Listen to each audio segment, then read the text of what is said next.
Maintenant que nous avons réalisé la macro existe, il nous reste à générer la macro double. Macro double qui cherche est-ce qu'il y a des doubles dans le tableau T. Nous sélectionnons la macro double et nous éditons. Nous allons commencer comme d'habitude par le corps de la boucle. En quoi consiste cette macro? C'est assez simple, il faut regarder est-ce que la valeur qui est présente en T de I est présente dans la suite du tableau.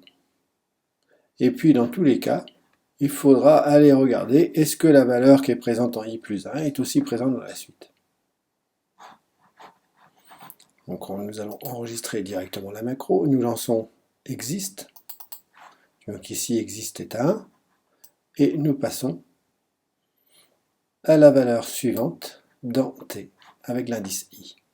L'enregistrement est terminé.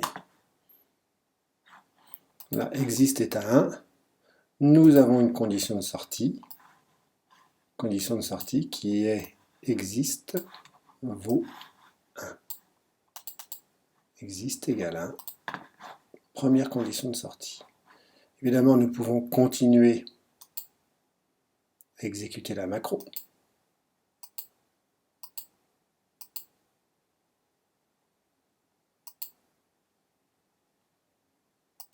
Et à ce moment-là, I sort du tableau, c'est la deuxième condition de sortie que nous allons ajouter. I, que nous comparons avec la longueur, et nous sortons quand I est supérieur à la longueur du tableau.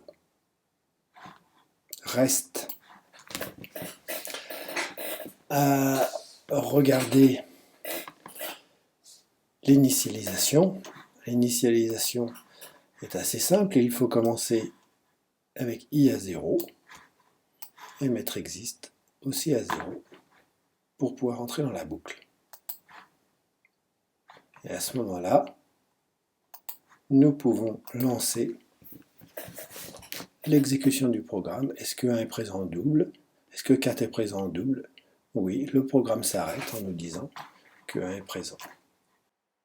Nous pouvons remplacer la valeur 4 par 5 de manière à ne plus avoir de double dans le tableau. On relance l'exécution. Est-ce que 10 est présent dans la suite du tableau? Non. Est-ce que 1 est présent dans la suite du tableau? Non. Est-ce que 4 est présent dans la suite du tableau? Non. Est-ce que 1 est présent dans la suite du tableau? Non. Est-ce que 94 est présent? Est-ce que 5 est présent? Est-ce que 98? 0. 75. 60. Le programme se termine, exist est à 0, la variable exist est à 0, il n'y a pas de double dans le tableau. Nous avons réalisé la macro qui détermine s'il y a plusieurs valeurs dans le tableau T en utilisant une macro exist. C'est ainsi que nous construisons avec AlgoTouch des boucles imbriquées.